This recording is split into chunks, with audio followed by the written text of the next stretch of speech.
اور اسی لیے میں کرنا چاہتا ہوں، حقائق ہمارے سامنے رہنا چاہیے۔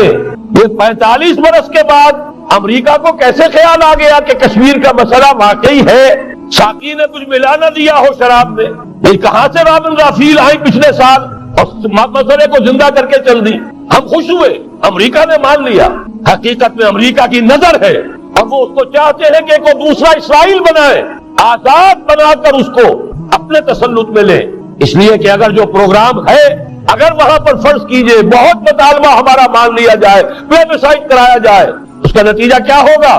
آپ کو آزاد کشمیر سے بھی اپنی فوجیں نکالنی پڑیں گی، آپ کو گلگت اور بلتستان سے بھی فوجیں نکالنی پڑیں گی، بھارت بھی ادھر سے فوجیں نکالے گا، اور رہ جائے گا کون؟ یہ ٹھاٹ پڑا رہ جائے گا جب لاج چلے گا بنجارا، رہ کون جائے گا؟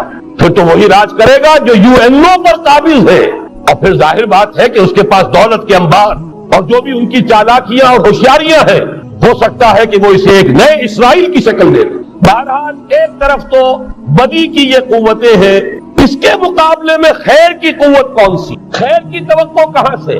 اس سے پہلے کہ میں اس موضوع پر آؤں، اب میں آپ کے سامنے وہ نوید خلافت جو میری آج کی گفتگو کا عنوان ہے، اگرچہ کنٹراسٹ بہت بڑا ہے، حالات اتنے خراب، خیر کی کوئی امید نہیں، کہیں سے کوئی اچھی خبر نہیں آتی، لیکن یہ کہ وہ نوید خلافت سب سے پہلے تو انہی دونوں آیات کے حوالے سے واللہ متم نورہ ولو کرہ الکافرون، اللہ لازماً اپنے نور کا اتمام فرما کر رہے گا چاہے یہ کافروں کو کتنا ہی ناگوار۔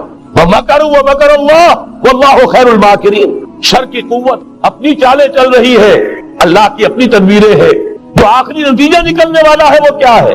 هُوَ الَّذِي أَرْسَلَ رَسُولَهُ بِالْهُدَى وَدِينِ الْحَقِّ لِيُظْهِرَهُ عَلَى الدِّينِ كُلِّهِ وَلَوْ كَرِهَ الْمُشْرِكُونَ۔ دیکھیے جب میں آیت آپ کو سنائی، مسلمانوں کے سب سے بڑے دشمن کون؟ یہودی اور مشرک۔ پہلی آیت میں یہودیوں کا تذکرہ ہوا، انہیں مشرک نہیں کہا، کافر کہا۔ یریدون لیطفئوا نور اللہ بافواہہم واللہ متم نورہ ولو کرہ الکافرون۔ اگلی آیت میں اب آیا، اللہ نے تو اپنے رسول صلی اللہ علیہ وسلم کو بھیجا ہی اس لیے ہے، اس قطعی فیصلے کے ساتھ بھیجا ہے، الہدا، کتاب ہدایت، ہدایت کاملہ قرآن مجید دے کر، دین حق، نظام عدل، عدل و قسط، نظام عدل اجتماعی، سچا دین، سچا نظام دے کر بھیجا تاکہ غالب کرے اسے کل کے کل دین پر، پورے نظام زندگی پر، وَلَوْ كَرِهَ الْمُشْرِكُونَ، چاہے یہ مشرکوں کو کتنا ہی ناگوار ہو۔ یہ بات تو ہو کر رہے گی، اور اس کو نوٹ کر لیجئے کہ چونکہ حضور کی بعثت ہوئی پوری نوع انسانی کے لیے، وَمَا أَرْسَلْنَاكَ إِلَّا كَافَّةً لِلنَّاسِ بَشِيرًا وَنَذِيرًا، جب تک پوری نوع انسانی پر اللہ کا دین غالب نہ ہو جائے، اس آیت مبارکہ میں اللہ کا جس فیصلہ کا اعلان کیا گیا ہے گویا کہ ابھی وہ پورا نہیں ہوا، ہونا ہے۔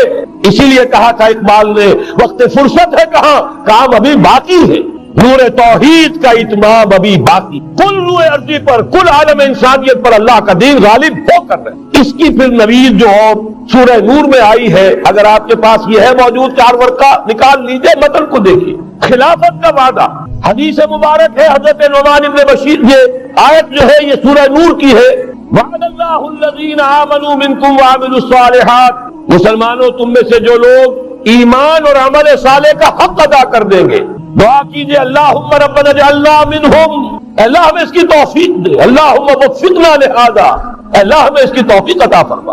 لیکن اگر تم یہ کر دو گے تو اللہ کے 3 وعدے ہیں، لَيَسْتَخْلِفَنَّهُمْ فِي الْأَرْضِ كَمَا اسْتَخْلَفَ الَّذِينَ مِنْ قَبْلِهِمْ، انہیں زمین میں خلافت عطا کرے گا لازماً، جیسے کہ ان سے پہلوں کو عطا کی تھی۔ یاد کر لیجئے وہ آیت سورہ صاد کی، یا داؤد انا جعلناک خلیفۃ فی الارض، جیسے حضرت داؤد حضرت سلیمان کو خلافت اور حکومت عطا کی، ایسے ہی مسلمانوں تمہیں عطا کرے۔ وَلَا يُمَكِّنَنَّ لَهُمْ دِينَهُمُ الَّذِي ارْتَضَىٰ لَهُمْ، اور ان کا وہ دین اسلام جو اللہ نے ان کے لیے پسند کر لیا ہے اسے تمکن، غلبہ عطا کرے گا۔ وَلَا يُبَدِّلَنَّهُمْ مِن بَعْدِ خَوْفِهِمْ أَمْنًا، اور وہ بدل دے گا خوف کی حالت کو امن کی حالت۔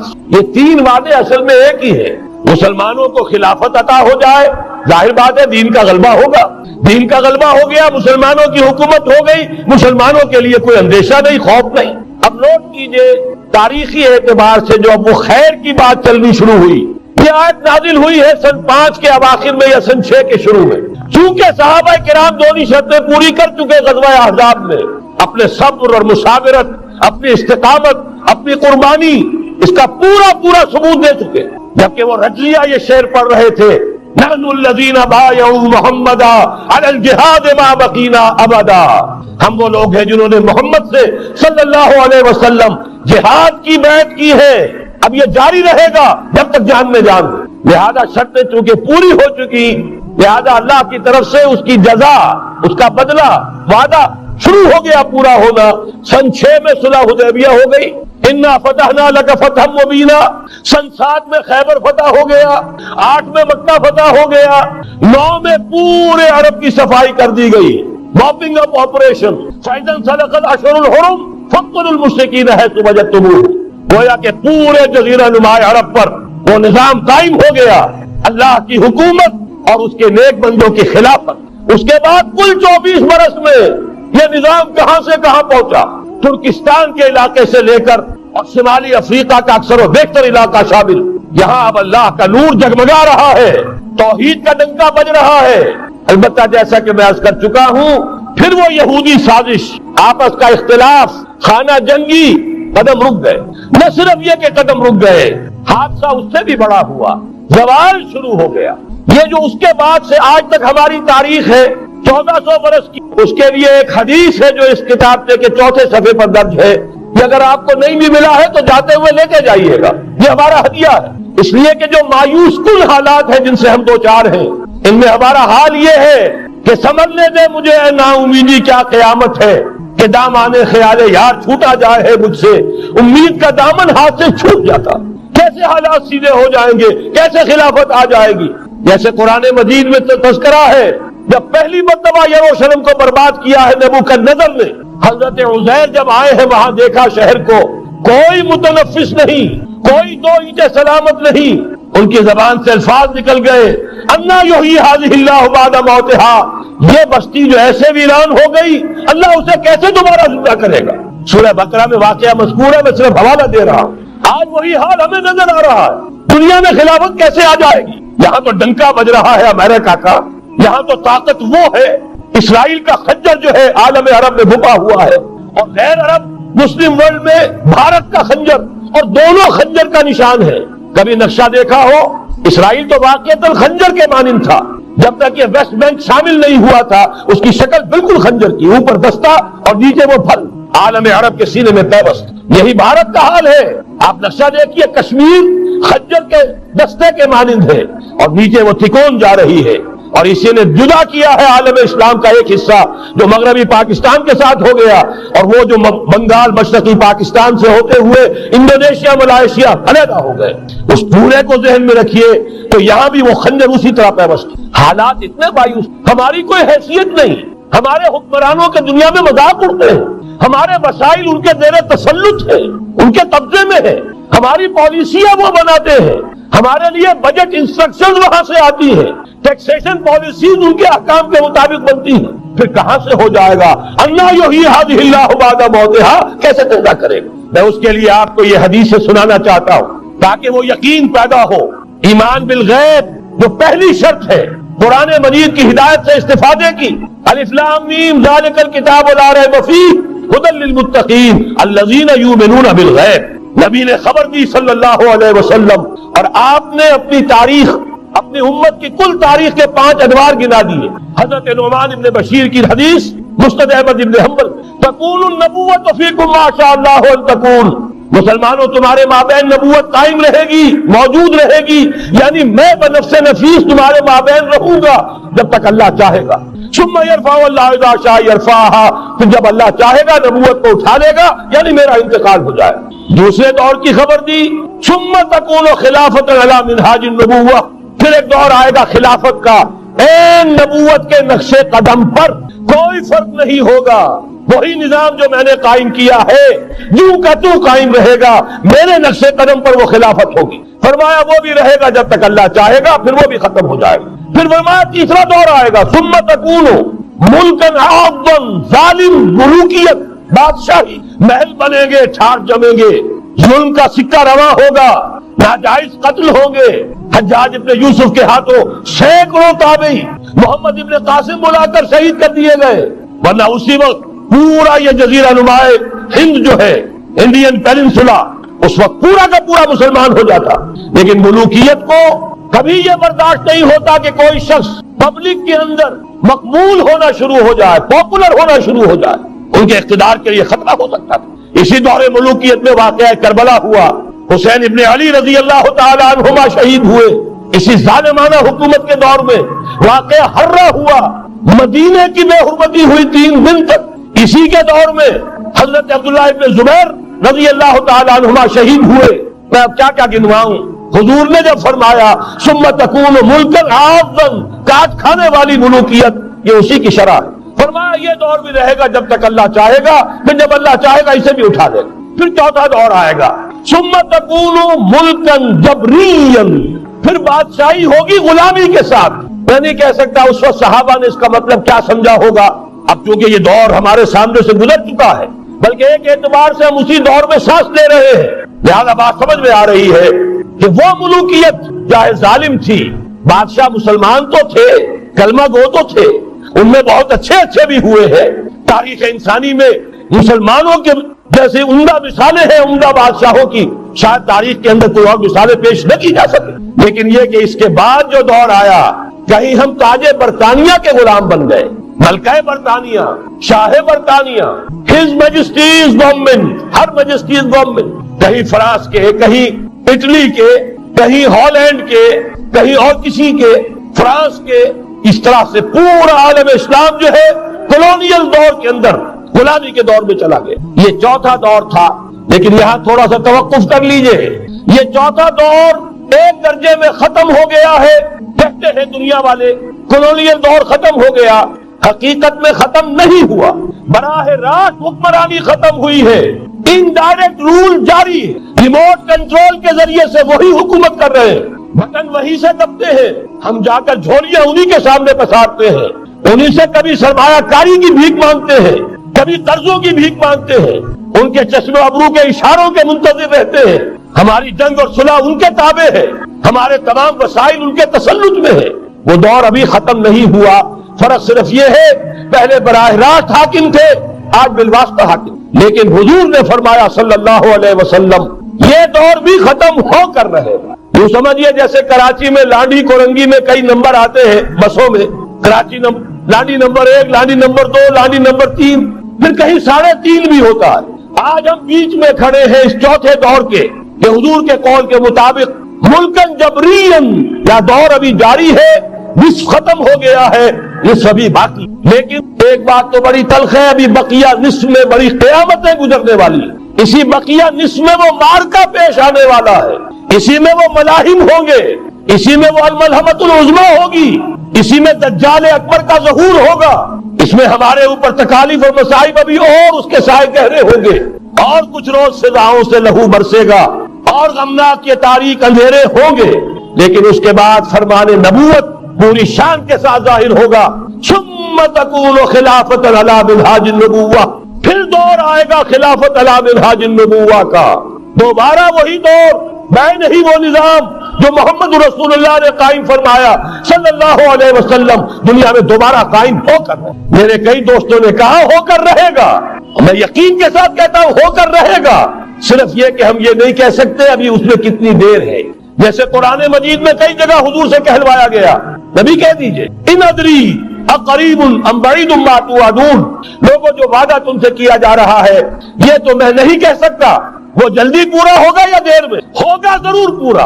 ان اللہ لا یخلف المیعاد, اللہ تعالیٰ اپنے وعدے کی خلاف ورزی نہیں کرتا. تو محمد الرسول اللہ صلی اللہ علیہ وسلم کی دی ہوئی نوید, دوبارہ خلافت علی منہاج النبوہ کا نظام قائم ہوگا. اور اس میں اب ذرا نور علی نور, 2 حدیثیں اسی کتابچے میں شامل ہیں.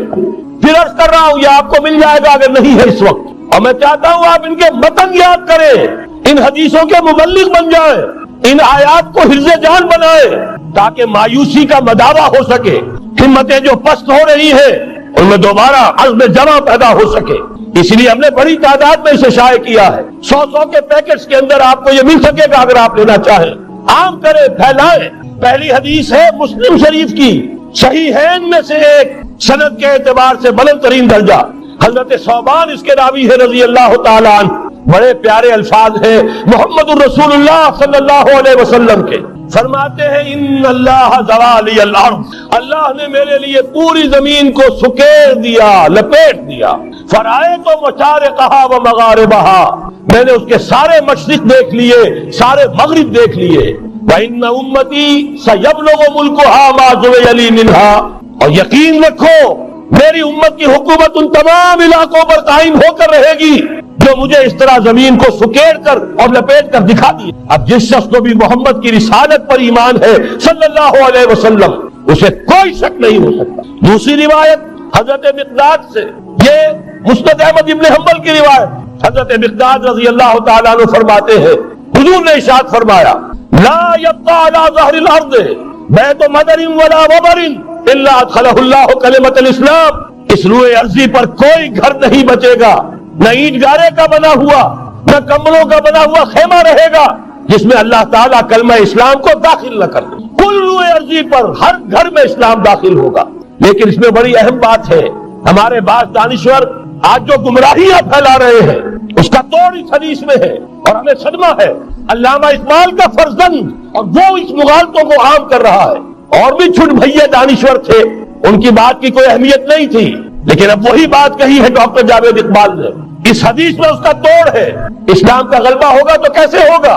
بعز عزیز و ذل ذلیل، یا تو کسی عزت والے کے اعزاز کے ساتھ ہوگا اور یا کسی کمزور کی مغلوبیت کی بنیاد پر ہوگا. اما یعزہم اللہ، یا تو اللہ گھر والوں کو، خیمے والوں کو اعزاز عطا فرمائے گا، فیکونون من اہلہا، وہ اسلام ہی کے کلمے کو قبول کر لیں گے. وَإِمَّا يُذِلُّهُمْ، یا اللہ انہیں مغلوب کر دے گا، فَيَدِينُونَ لَهَا، اور ان کے لیے لازم ہوگا کہ وہ اسلام کی تابع داری اختیار کریں. یہی دو راستے ہیں. یہی سورہ توبہ میں بتایا گیا تھا، ان یہودیوں سے، ان نصارہ سے مسلمانوں جنگ جاری رکھو حتی یؤتوا الجزیۃ عن ید وہم صاغرون، یہاں تک کہ اپنے ہاتھ سے جزیہ پیش کریں، چھوٹے بنے، اسلام کی بالادستی کو قبول کریں. میثاق مدینہ یہ تو اصل میں جد و جہد کے دوران کا ایک مرحلہ ہے. دوران میں تو کبھی صورتحال بدلتی ہے، تدبیریں ہوتی ہے، صلح بھی ہوتی ہے، جنگ بھی ہوتی ہے. آخری فیصلہ قرآن کا کیا ہے؟ مسلمان اور غیر مسلم مل کر ایک امت نہیں بن سکتے، ایک ملت نہیں بن سکتے. اسی بنیاد پر پاکستان بنایا. دو قومی نظریے کا سب سے بڑا پرچارک علامہ اقبال، وطنی قومیت کی نفی کرنے والا شدید ترین الفاظ میں علامہ اقبال، اور اس کے فرزند جو ہے وہ ایک قوم ہونے کا تصور دے رہے ہیں مسلمانوں اور غیر مسلموں کو. یہاں تو ایک ہی راستہ ہے. صحابہ کرام کی فوجیں جب نکلی جہاں گئی، تین آلٹرنیٹیوز. ایمان لے آؤ، ہمارے برابر کے ہوگے، بھائی ہوگے، جان مال عزت آبرو املاک جائیداد ہر چیز جیسی ہے ویسی رہے گی، ہمارے کندھے سے کندھا لگا کر کھڑے ہوگے. یہ نہیں تو چھوٹے بنو، اسلام کی بالادستی قبول کرو، جزیہ دینا منظور کرو. اور یہ بھی نہیں تو صرف ایک تھرڈ آپشن ہے، آؤ میدان میں، تلوار ہمارے اور تمہارے درمیان فیصلہ کرے گی. یہ ہے تاریخ. آخری بات جو کہی گئی سورہ توبہ میں وہ تو یہ ہے. میثاق مدینہ تو ایک درمیان کی ایک تدبیر ہے. معاہدات ہوتے ہیں، معاہدات تو مشرکین عرب سے ہوئے جس کی کامل تنسیخ کی براۃ من اللہ ورسولہ الی الذین عاہدتم من المشرکین. سارے معاہدات آج ختم کیے جا رہے ہیں، اعلان عام کیا جا رہا ہے. کوئی معاہدہ نہیں ہے. باطل جو ہی پسند ہے، حق لا شریک ہے. شرکت میں آنا ہے، حق و باطل لے کر قبول. علامہ اقبال تو یہ کہہ رہے ہیں. بہرحال ذہن میں رکھیے حضرت مقداد کی اس حدیث نے بہت بڑا عقدہ حل کیا ہے. اسی لیے جب حضور سے یہ الفاظ سنے حضرت مقداد نے تو کہتے فقلت، میں نے اپنے دل میں یہ کہا وَيَكُونَ الدِّينُ كُلُّهُ لِلَّهِ، یہ جو سورہ انفال میں الفاظ آئے ہیں دین پورا کا پورا اللہ کے لیے ہو جائے گا. یہ تبھی ہوگا جبکہ کل روئے ارضی پر کوئی گھر نہ بچے، کوئی خیمہ نہ رہے جو یا تو اس کے گھر والے اور خیمے والے اسلام لے آئے یا اسلام کی تابع داری قبول کر دے، تب کے لیے تیار ہو، تب ہوگا. اسی کو اقبال نے کہا تھا جواب شکوہ میں، وقت فرصت ہے کہاں، کام ابھی باقی ہے، نور توحید کا اتمام ابھی باقی. لیکن یہ جو حدیثیں میں نے آپ کو سنائی ہے، علامہ اقبال نے در حقیقت انہی کا نقشہ کھینچا ہے. آسماں ہوگا سحر کے نور سے آئینہ پوش، اور ظلمت رات کی سیما پا ہو جائے گی. پھر دلوں کو یاد آ جائے گا پیغام سجود، پھر جبھی خاک حرم سے آشنا ہو جائے گی. آنکھ جو کچھ دیکھتی ہے لب پہ آ سکتا نہیں، محو حیرت ہوں کہ دنیا کیا سے کیا ہو جائے گی، شب گریزہ ہوگی آخر جلوہ خورشید سے، یہ چمن معمور ہوگا نغمہ توحید سے۔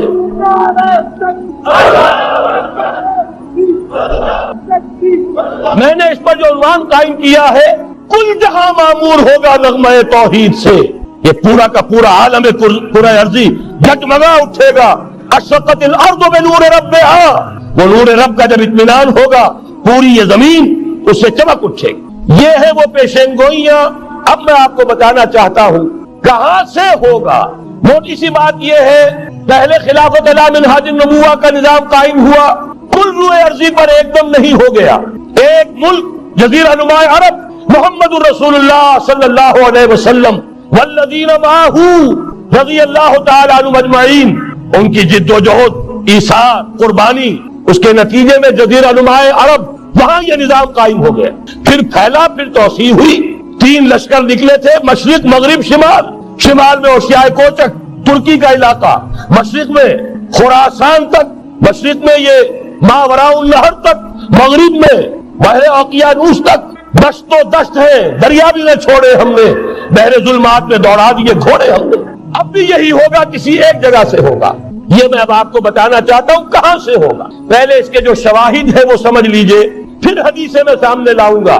میں نے عرض کیا تھا کہ مغرب سے یہ سیلاب نیو ورلڈ آرڈر کا چلا، جو کہ در حقیقت یہودیوں کا مالیاتی نظام ہے۔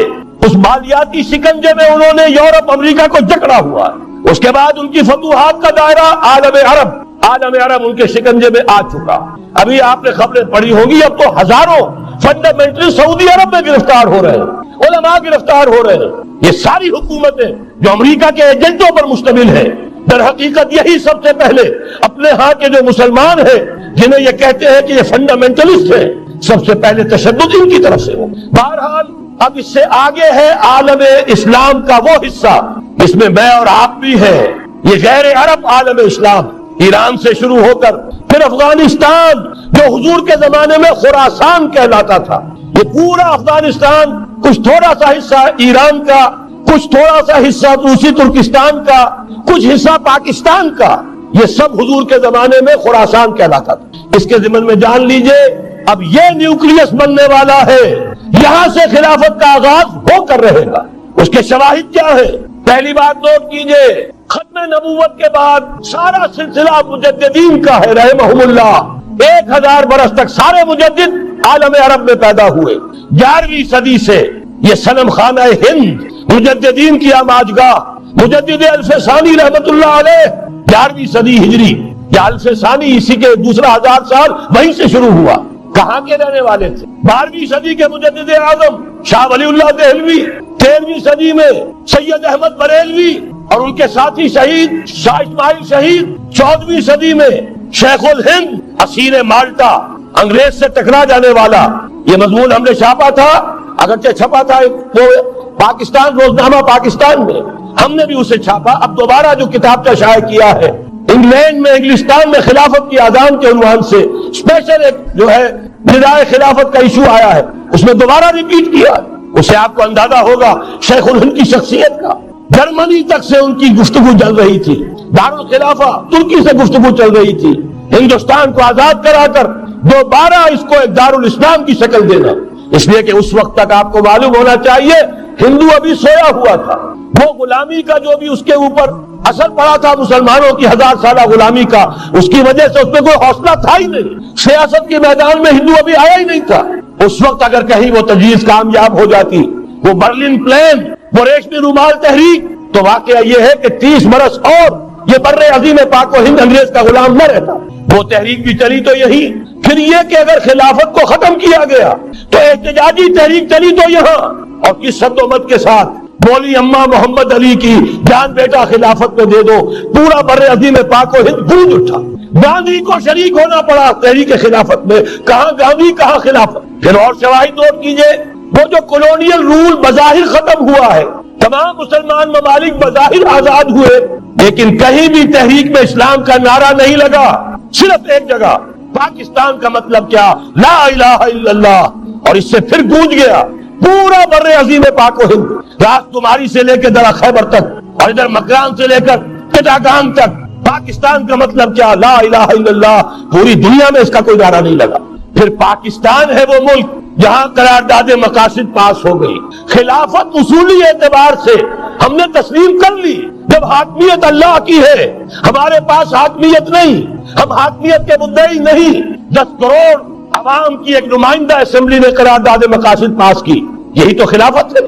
ہمارے پاس جو اختیار ہے اللہ کا ڈیلیگیٹڈ ہے، اور یہ انہی حدود میں استعمال ہوگا جو خود جو اصل حاکم ہے اللہ، جو اس نے متعین کر دی. پھر یہی وہ ملک ہے، واحد ملک پوری دنیا میں جس میں فیڈرل شریعت کورٹ نے بینک انٹرسٹ کو ربا حرام قرار دیا ہے. پوری مسلم ورلڈ کے اندر اس کی کوئی مثال موجود. یہ شواہد علامہ اقبال جیسا مفکر یہاں پیدا ہوا، مولانا مودودی جیسا مصنف یہاں پیدا ہوا، مولانا الیاس جیسا مبلغ یہاں پیدا ہوا، شیخ الہند جیسا مجدد یہاں پیدا ہوا. پورے عالم اسلام نے اس کی کوئی مثال موجود. اور میں تو ایک اور بات کی طرف کہتا ہوں، اللہ کے معاملات بڑے عجیب ہیں. یہ جو جنگیں ہونے والی ہے، یہ جو خیر و شر کا مارکا دنیا کو ہے، پھر مارکا ہے روح و بدن پیش. تہذیب نے پھر اپنے درندوں کو ابھارا. اللہ کو پامردی مومن پہ بھروسہ، ابلیس کو یورپ کی مشینوں کا سہارا. یہ جو ابھی مارکا گرم ہونے والا ہے، پہلا حصہ میں آپ کو بتا چکا. شیطان، اس کا ایجنٹ یہودی، ان کے سب سے بڑے کارندے زائنسٹ، ان کے جو اس وقت اعلی کار ہے west, white Anglo Saxon Protestants, جو امریکہ کی زیر سرکردگی نیو ورلڈ آرڈر لے کر چلے ہیں، جو حقیقت میں نیو ورلڈ آرڈر ہے. دوسری طرف دیکھیے، ذرا غور کیجئے، ایک حدیث نبوی ہے، ما انزل اللہ من دائن الا انزل لہ دواء. اللہ نے کوئی ایسا مرض پیدا نہیں کیا جس کی دوا پیدا نہ کی ہو. اسرائیل 1948 میں قائم ہو رہا ہے، پاکستان 1947 میں وجود میں آیا. 1 سال پہلے جیسے ماں کی چھاتی میں اللہ دودھ پہلے پیدا کر دیتا ہے، بچے کی ولادت بعد میں ہوتی ہے. یہ قانون قدرت ہے. اسی طریقے سے توڑ اس کا در حقیقت اسرائیل کا توڑ ہے جو پاکستان کی شکل میں وجود میں آیا. یہ دوسری بات ہے کہ ہم بھٹک گئے، منزل کا سراغ بھول گئے. ہم آ کر دولت کے بندوں میں، اور سب سے بڑھ کر یہ کہ جو متروکہ جائیداد کے لالچ، ہم اس میں پڑ گئے، بھول گئے یہ پاکستان کس لیے بنایا تھا، بھٹک گئے. بہرحال میں ان شواہد کی بنا پر یہ یقین رکھتا ہوں، پورا ترکش بیلٹ سلسلہ مجددیہ نقشبندیہ کے ساتھ، یہ پورا سلسلہ افغانستان سے چلیے، ترکستان سے چل کر ترکی تک، پورا یہ جو نان عرب ورلڈ ہے، نان عرب مسلم ورلڈ، وہ سلسلہ مجددیہ حضرت احمد سرہندی رحمت اللہ علیہ، گردن نہ جھکی جس کے جہانگیر کے آگے، جس کے نفس گرم سے گرمی آرات، یہ انہی کا سلسلہ ہے جو پورے ترکش بیلٹ میں آپ کو نظر آئے گا. پھر شاہ ولی اللہ جیسا مفکر. بہرحال یہ تمام شواہد ہے، اور میرے لیے تو سب سے بڑے شواہد جو ہے، اب وہ احادیث دیکھیے جو حضور نے بیان فرمائی. جب یہ مارکا گرم ہوگا، ایک حدیث ہے، حضور فرماتے ہیں، ابن ماجہ کی روایت ہے، حضرت عبداللہ ابن حارث رضی اللہ تعالیٰ عنہ سے، یخرج ناس من المشرق یودعون للمہدی یعنی سلطان ہی. جب اس عالم عرب میں، دیکھیے ایک بات میں عرض کر چکا ہوں، بڑی تلخ بات ہے، عالم عرب ہمارا بہتر حصہ ہے، افضل حصہ ہے. ان کو اللہ نے فضیلت ہم سے بہت زیادہ دی. سب سے بڑی فضیلت کہ محمد خود صلی اللہ علیہ وسلم عرب تھے، یہ رتبہ بلند ملا جس کو مل گیا. پھر مستقل فضیلت، اللہ کا کلام ان کی زبان میں موجود ہے، مادری زبان. لہذا اگر انہوں نے کوتاہی کی، انہوں نے پیٹھ دکھائی، بہت بڑے مجرم ہیں، اس میں کوئی شک نہیں. اور یہی وجہ ہے یہ سارے ملاحب وہی ہونے ہیں. ایسی ایسی بھاری جنگیں، حضور فرماتے ہیں اتنے لوگ ہلاک ہوں گے کہ پرندہ اڑتا چلا جائے گا، اترنے کی جگہ نہیں ملے گی، لاشیں ہی لاشیں ہوں. یہ شکل ہونے والی. اور میں تو چونکہ ایک مضمون اور کتابچے کی شکل میں بھی شائع ہو چکا ہے، اس میں کہ حضور کی اس حدیث کے حوالے سے میری امت پر بھی وہ سب کچھ وارد ہوگا جو سابقہ امت پر ہوا، اسی کے حوالے سے عرض کر چکا ہوں. اگر اس صدی میں ہولوکاسٹ میں 60 لاکھ یہودی مارا گیا ہے، کوئی اسی کا دوبارہ چربا جو ہے امت مسلمہ پر بھی آنے والا ہے. لیکن اس کے بعد پھر ان کے لیے فوجیں جائیں گی مشرق سے. وہاں جو امام ہوں گے، جو بھی ان کو لیڈ کر رہے ہوں گے، حضرت مہدی. یہ تصور ذہن میں رکھیے، ہمارے مابین اور عیسائیوں کے مابین حضرت مسیح کی ذات مشترک، اگرچہ ان کا یہ عقیدہ ہے کہ وہ سولی دیے گئے، فوت ہو گئے، معاذ اللہ ثم معاذ اللہ، پھر زندہ ہو کر آسمان پر گئے، پھر آئیں گے. ہم کہتے ہیں نہیں، وہ سولی دیے ہی نہیں گئے، وہ زندہ آسمان پر اٹھائے گئے، واپس آئیں گے. گویا کہ بہت حد تک اشتراک ہے، لیکن ایک اختلاف بھی ہے. اسی طرح حضرت مہدی کے بارے میں شیعہ اور سنی تصورات میں اتفاق بھی ہے، اختلاف بھی۔ یقیناً امت مسلمہ، امت عرب، مجھے تو اقبال کا وہ شعر یاد آتا ہے، خون اسرائیل آ جاتا ہے آخر جوش میں، توڑ دیتا ہے کوئی موسیٰ طرسم سامری۔ تو کیا خون اسماعیل جوش میں نہیں آئے گا؟ حضرت اسماعیل کی نسل میں حضور اور حضور کی صاحبزادی حضرت فاطمہ رضی اللہ تعالی عنہ، حضور نے فرمایا میری اس بیٹی کی نسل میں اللہ تعالیٰ ایک شخص کو اٹھائے گا جو اس وقت مسلمانوں کی قیادت کرے گا۔ یہ چیز ہمارے اور اہل تشیع کے مابین مشترک فرق یہ ہے، وہ سمجھتے ہیں کہ ان کے 12ویں امام کہ جو آج سے 1200 برس قبل روپوش ہو گئے تھے وہ ظاہر ہوں گے، ہمارے نزدیک نہیں، وہ پیدا ہوں گے، نو مولود ہوں گے، عام انسانوں کی طرح آئیں گے، ہوں گے نسل فاطمہ میں سے رضی اللہ تعالی عنہا، اور وہ اس وقت عربوں کی قیادت کریں۔ خون اسماعیل آ جائے گا آخر جوش میں، اور کوئی حضرت مہدی وہ آئیں گے اور اٹھیں گے اور قیادت کریں گے، دجال سے مقابلہ کریں گے اور اس ملاحم کے اندر قیادت فرمائیں گے، لیکن ان کی مدد کے لیے مشرق سے فوجیں آئیں گی۔ گویا کہ پہلے مشرقی کسی ملک میں یہ نظام قائم ہو چکا ہوگا، کوئی ایسی طاقت وجود میں آ چکی ہوگی کہ جب وہاں بھٹی دہکے گی تو وہاں کے مسلمانوں کی امداد مشرقی ممالک سے جائے گی۔ اور ایک دوسری حدیث میں، یہ تو ترمذی کی روایت ہے، کتب حدیث میں تیسرے نمبر پر کتاب یہی ہے، صحیح بخاری، صحیح مسلم، پھر یہ جامع ترمذی، اس میں حضرت ابو ہریرہ سے روایت ہے، یخرج من خراسان رایات سود، خراسان میں بتا چکا ہوں حضور کے زمانے کا خراسان، افغانستان، کچھ حصہ پاکستان کا، کچھ روسی ترکستان کی آزاد ریاستیں جو ابھی ہوئی ہیں، تھوڑا سا حصہ ایران کا، یہ خراسان بزرگ، دی اولڈ گریٹر خراسان، یہاں سے فوجیں چلیں گی، سیاہ علم برآمد ہوں گے اور کوئی طاقت انہیں روک نہ سکے گی، ان کا منہ پھیر نہ سکے گی، یہاں تک کہ وہ ایلیا حضور کے زمانے میں یروشلم کا نام تھا، یہاں تک کہ ایلیا میں جا کر نصب ہوتا ہے۔ گویا کہ یہ جو ہمارے ہاتھ سے نکلا ہے قبضے سے، پہلے بھی عربوں کے ہاتھوں سے نکلا تھا، بیت المقدس، یروشلم، عرب واپس نہیں لے سکے تھے، کرد خون صلاح الدین ایوبی اس نے واپس لیا، عربوں میں دم نہیں رہا تھا، عیاشیوں کی وجہ سے کھوکھلے ہو چکے تھے۔ میں تجھ کو بتاتا ہوں تقدیر امم کیا ہے، شمشیر و سنا اول، طاؤس و رباب آخر۔ یہی وجہ ہے کہ تقریباً 20 صدی کے بعد ان کی حکومت ختم، آشمارا حق موت در خون بارد بر زمین بر زوال ملک مستعصم امیر المومنین۔ یہ ہوا کہ نہیں ہوا؟ جبکہ آئے ہیں تاتاری ہورس، اور جنہوں نے کہ آخری خلیفہ بنو عباس اسے محل میں سے نکالا، ایک کھال کے اندر لپیٹ کر اور اپنے گھوڑوں کے سوؤں تلے کچل دی۔ عرب معزول کر دیے گئے تھے، لیکن اب دوبارہ عربوں کو جب سہارا ملا ہے، لیکن اب بھی انہوں نے کہیں اسلام قائم نہیں کیا، کوئی روس کا غلام رہا، کوئی امریکہ کا غلام رہا، کسی نے اس کا ساتھ دیا، کسی نے اس کا ساتھ دیا۔ تہذیب ہے تو مغربی، تمدن ہے تو مغربی، وضع میں تم ہو نصارہ تو تمدن میں ہنود، یہ مسلمان ہے جنہیں دیکھ کے شرمائے یہود۔ یہی معاملہ جب ان کا ہوا تو اب اللہ تعالیٰ کی طرف سے ان کے اوپر وہ عذاب کی بھٹی گرم ہونے والی، لیکن اس کے بعد پھر یہاں سے جائیں گے وہ جو ان کی مدد کریں گے، اور یہ ایلیا کو واپس لینے والے یہ مشرق سے چلنے والے لشکر ہوں گے۔ یہ دو حدیثیں ابھی سن لیجئے، اور تیسری حدیث یہ ہے، حضور نے فرمایا، یہ سنن نسائی کی روایت ہے، قال رسول اللہ صلی اللہ علیہ وسلم عصابتان من امتی احرزهم اللہ من النار احرزهم اللہ من النار، میری امت کے دو لشکر ایسے ہوں گے جنہیں اللہ نے آگ سے نجات دے دی ہے، پہلے ہی سے ڈکلیئرڈ ہے۔ عصابت تغزو الہند، ایک لشکر کے جو ہند پر حملہ آور ہوگا، وعصابت تکون مع عیسیٰ ابن مریم علیہ السلام، اور دوسرا لشکر وہ ہے جو حضرت عیسیٰ کے ساتھ جا کر اور ان کے ساتھ مل کر یہودیوں کے خلاف جنگ کرے گا۔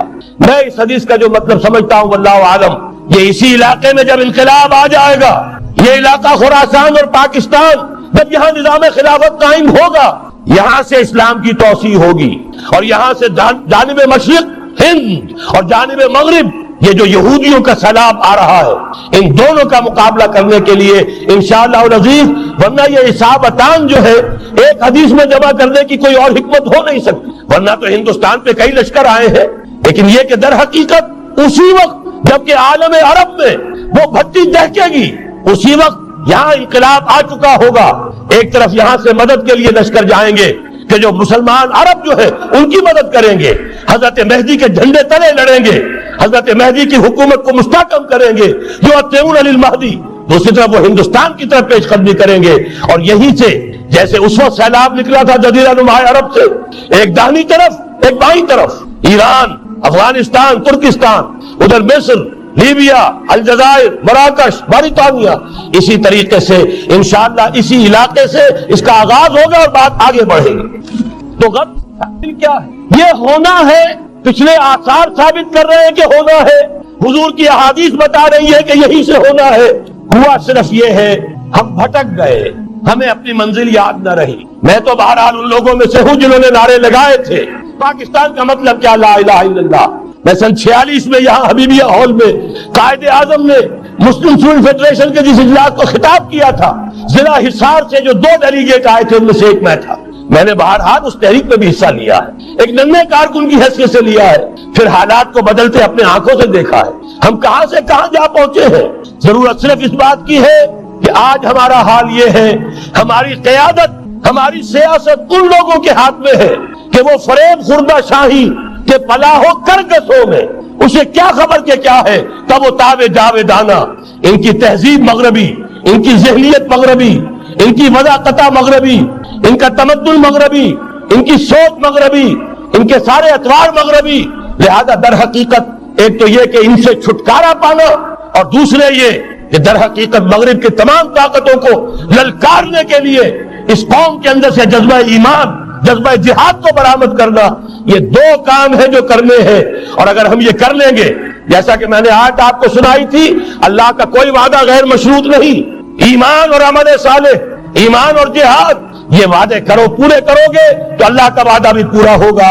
لیکن ظاہر بات ہے جیسے یہودیوں نے یورپ کو فتح کیا اور آج وہ مغرب یہودیوں ہی کے زیر اثر ہمیں فتح کرنے پر تلا ہوا ہے۔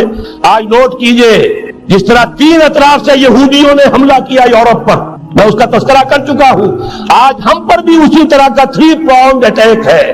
نمبر 1، ایٹمی دانت نہ نکلنے پائیں اس قوم کے، رول بیک کرانے کے لیے خاموش ڈپلومیسی، اس کے ہتھ کنڈے، کہیں ان میں طاقت نہ ہو جائے، کہیں یہ چیلنج کرنے کی پوزیشن میں نہ آ جائے، اپنے پاس ایٹمک ہتھیاروں کے انبار ہو، لیکن کسی مسلمان ملک کے پاس آ گیا تو وہ اسلامک بم بن جائے گا۔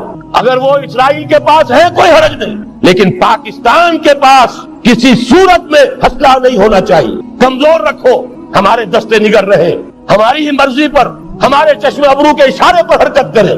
نمبر 2، اباحیت، بے حیائی، عریانی، فحاشی، اس کا سیلاب اور سب سے بڑھ کر خاندانی نظام کو برباد کرنے کے لیے یہ بہبود آبادی کا پروگرام۔ اور دیکھیے جادو وہ جو سر چڑھ کر بولے، مسلمانوں کے ہاتھوں کرا رہے ہیں۔ قاہرہ میں کانفرنس کرائی ہے ایک مسلمان ملک میں، اور یہ کہ اس کو آرگنائز کرنے والی ایک پاکستانی مسلمان عورت۔ یہ ہے در حقیقت کہ وہ لوگ اگر کرنا بھی چاہتے ہیں تو اس کا الزام بھی براہ راست اپنے اوپر نہیں، بلکہ یہ کہ خود کوئی مسلمان ہو جو یہ کام کرے۔ اب جو سیلاب آئے گا جس کے لیے مدد بھی دی جا رہی ہے، اس سے ہمارے سارے بندے حیا ٹوٹ کر رہ جائیں گے، خاندانی نظام برم ہو کر رہ جائے گا۔ جو ابھی تک اللہ کا شکر ہے کہ ہمارے ملک کے اندر انٹیکٹ ہے کچھ اوپر کا طبقہ جو بالکل ہی مغربی تہذیب میں رگا گیا ہے، ورنہ ہمارے ہاں خاندان کا نظام ابھی انٹیکٹ۔ لیکن یہ کہ یہ سیلاب بھی بڑی شدت سے آ رہا ہے، یہ چیزیں بیک وقت کیوں ہو رہی ہیں۔ اور تیسرا اور سب سے زیادہ سٹل وار، سب سے زیادہ یوں سمجھیے کہ جو لطیف، جو کہ ایک طرح کا احسان جتایا جا رہا ہے، ڈالروں کی اب یلغار۔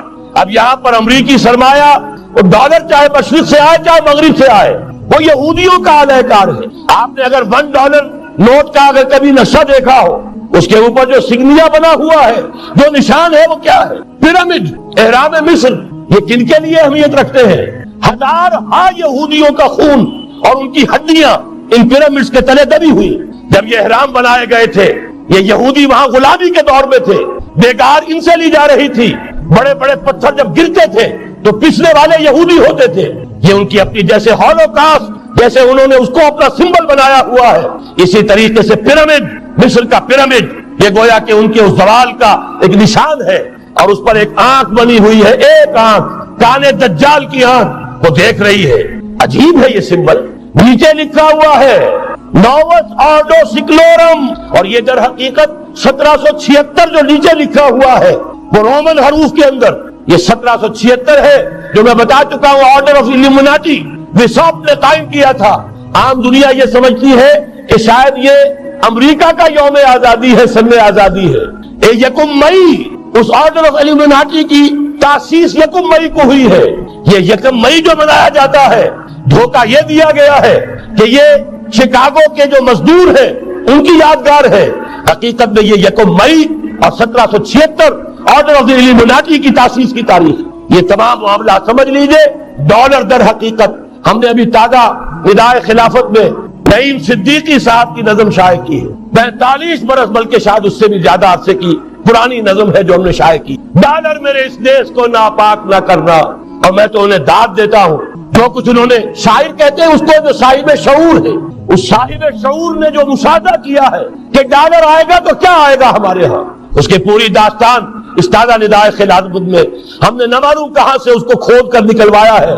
ہم ان کا احسان مانتے ہیں کہ انہوں نے اپنی یہ پرانی نظم، اب ان کی جماعت تو سب بھول بھال گئی ان چیزوں کو، اسی لیے وہ اسے تج کر باہر بھی اب آ گئے۔ بہرحال ہمیں تو ان کی ایک چیز جو ہے، مجھے تو وہ شعر آج کا اگر آپ نے جنگ کا میرا کالم پڑھا ہو، میری تو فکر کے اندر رچ بس گیا ہے۔ پاکستان کے بارے میں جب کہا تھا، اے آندھیوں سنبھل کے چلو اس دیار میں، امید کے چراغ جلائے ہوئے ہیں ہم، ہماری امیدوں کے چراغ ہے یہ، اسلام کا گہوارہ بننے والی ملک ہے یہ، اس کو ہم نے قائم کیا تھا اسلام کے لیے، یہ آندھیاں نہ چلے، اس ملک کو ہم نے اسلام کے چراغ جو ہے ہم نے اس میں روشن کیے ہوئے ہیں۔ اے آندھیوں سنبھل کے چلو اس دیار میں، امید کے چراغ جلائے ہوئے ہیں۔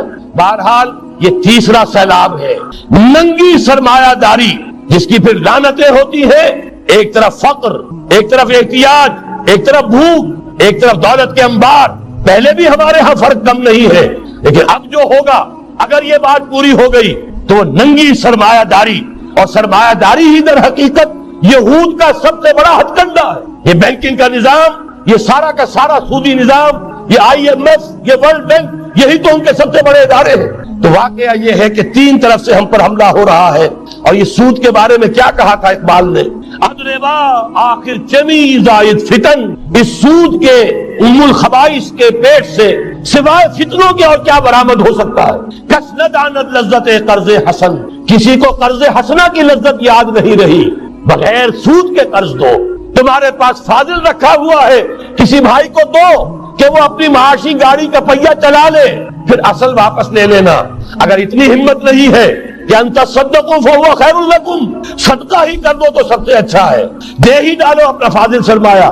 یسألونک ماذا ينفقون قل العفو، مت رکھو اپنے پاس، یہ گندگی ہے۔ لیکن اگر بڑے ہی کم ہمت ہو تو کم سے کم قرض حسنہ دو، اپنی اصل رقم واپس لینا۔ کس نہ دانت قرضت لذت قرض حسن، ادربا جاں تیرا دل چو خشت و سنگ، اس لیے کہ سود کے ذریعے سے انسان کے اندر تاریکی پھیل جاتی ہے، دل جو ہے اینٹ کے مانند، پتھر کے مانند سخت ہو جاتا ہے، کٹھور۔ ثم قست قلوبکم فہی کالحجارۃ او اشد قسوۃ، آدمی درندہ بے دندان و چنگ، اور انسان بغیر اس کے کہ بھیڑیوں والے دانت ہوں اور بھیڑیوں والے پنجے، بھیڑیا بن جاتا ہے۔